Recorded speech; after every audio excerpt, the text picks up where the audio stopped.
How to add a Duolingo widget on Android. Hello everyone, welcome to this channel. I'm Emily and I'm here to help you out today. So without any delay, let's get started. So first of all, launch the Play Store application on your device and search for Duolingo application. So make sure that you have downloaded the latest version of the application on your device.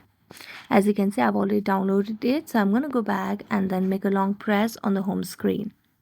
Then it will lead me to a new space where you can see the option of widget at the bottom of the screen. Tap on it, and as you tap on it you can see different widgets which you can add, but since we want to add Duolingo, we're going to search for it by scrolling down. So as you can see at the bottom of the screen, you can see the Duolingo widget. So you can select any of these two methods or two formats. You can select any of this and then it will start adding it. So just tap on the tick mark over here and then you are done. So thank you so much for watching this video. See you next time.